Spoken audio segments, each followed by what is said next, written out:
had the wonderful opportunity to meet with the board of directors of the East Village Residence Group to try to convince them that tiny shelters might be a better solution than the tent and tarp encampments that are around downtown.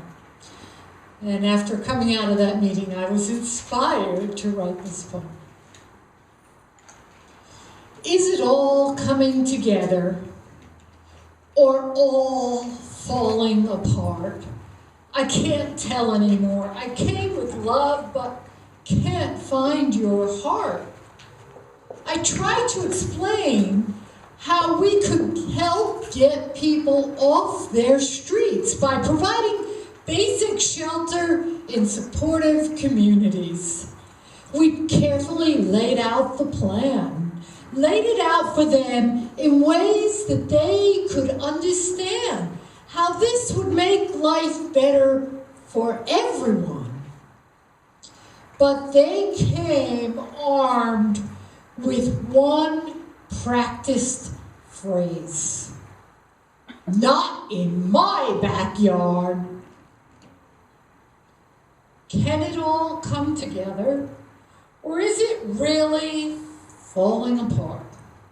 It's impossible to tell when we say we want peace, but we're fighting an uphill battle from the start.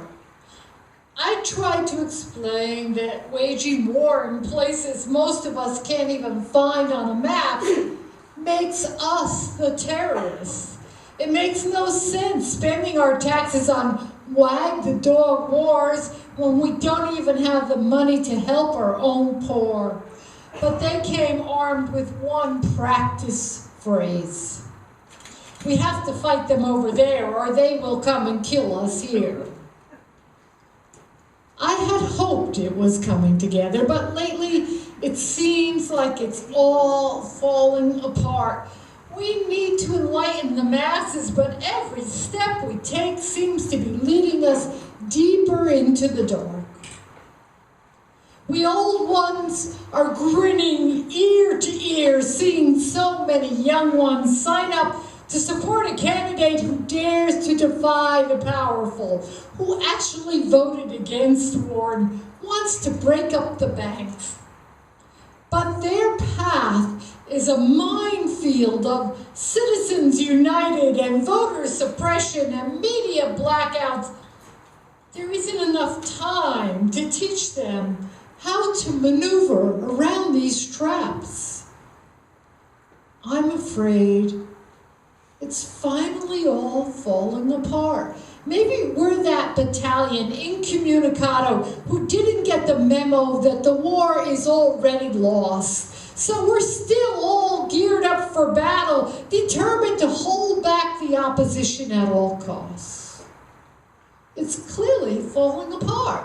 When they keep talking about building more stadiums for games that destroy brains, for teams that play more games in meetings than on the field, connivers who draw renderings of convadiums right over the blue tarp edge sidewalks that hundreds call home. Over encampments, even Google Street View can't Photoshop out.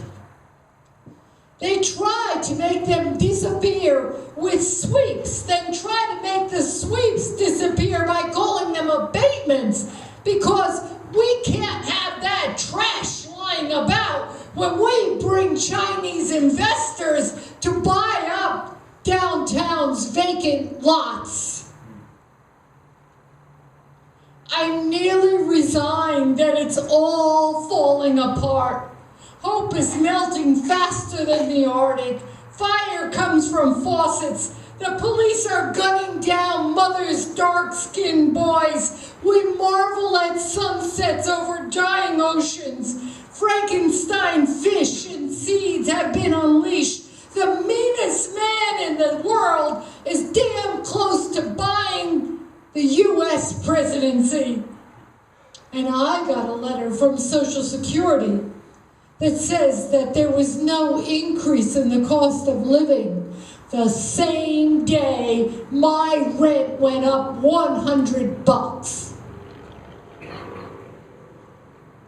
But just maybe it could still come together, bit by bit, if we arm ourselves with this practice thought. This much we can do, not alone, but with all of you. Refuse to pay for their wars. Refuse to engage in their hatred and bigotry. Refuse to buy into relentless consumerism. Refuse to ignore the plight of human beings living on our streets. Today, we are those soldiers charging away from battles we didn't choose into the fray of humanity. Today, we are commies, hippies, occupiers, feeders, tree huggers, sisters and brothers, and all that is magnificent about being human. And that feels a bit like it might. It feels like it could. Like maybe it will.